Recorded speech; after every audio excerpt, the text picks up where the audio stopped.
to say a couple of things about TCE and its effect on the human body, health effects of TCE. And the reason is there were a lot of questions at the last session about health effects of TCE. And we captured this image from a newspaper article, and we used it because it seemed to be pretty good at displaying the information. I don't expect you to read the fine print. You can find similar information in a lot of different places. But TCE is a vapor. In order for you to have any health consequences, you have to either drink it, or breathe it, or spill it on your skin. Because it's a vapor, like gasoline, alcohol vapors, kerosene vapors, other solvents, it leaves the air pretty quickly, and like all the other vapors that I know of, it leaves your body pretty quickly. Your body is really good at getting rid of some of these most of these solvents. They're small, they're easy for your body to handle. So you either excrete it in the urine, you can breathe it out. If your body takes it in, it might process it, and then you either excrete it or breathe it out. Or you can actually lose it through your skin too. So that's what happens. The body does not keep TCE. So in order for you to have a health effect from TCE, there needs to be pretty much an ongoing exposure. And that ongoing exposure is why the state of New York has standards for soil vapor.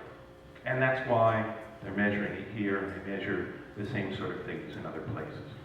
There are chemicals that we know vaporize, and they can get into your house, and they can keep an ongoing low-level exposure, and you don't want that. And what can it do? It can affect all these different organ systems.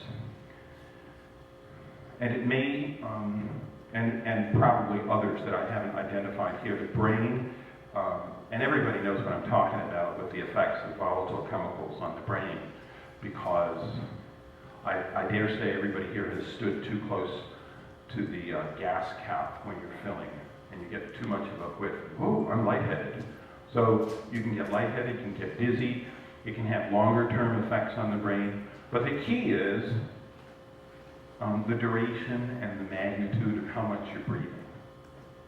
So that's why, if we look at the site and TCE, underneath the building, there's nobody in the building. Underneath the sidewalk, nobody lives on top of the sidewalk. On the road, same thing. Even on a bad traffic day, nobody lives on top of the sidewalk, the road. Over in the other buildings, that's why we're concerned. People work there 8 hours a day, maybe 10 or 12, we don't know. Over in a residential property where there's TCE, we worry about it because you get this constant movement of TCE into the residence, and people live there full time. Children are more susceptible to all of these things, all environmental contaminants. So it can affect all of these systems. The liver processes chemicals. Kidney is responsible for excreting them, so it's got to go through the kidney. It can affect the development of the fetus, if there's a pregnant woman there. It can affect both male and female reproductive systems, immune systems. But you've got to get exposed. And for us, we're talking about breathing it in because there's no drinking water, there's no use of that groundwater for anything else. So, are you breathing it? That's the question we asked. Next slide. The other thing that comes into play with the remedial investigation is looking at not only the health effects and the nature and extent, but also doing this in the context of what's going to happen at that site next. Is this going to be a farm? Not likely. So it's going to be some form of residential use, right? Many residences, a few residences and retail, residences, parking. That's the combination of things that we're looking at here. And in looking at the nature and extent and the health risks that might be present, we're looking at that situation. One of those situations being what we're protecting, where we're protecting people.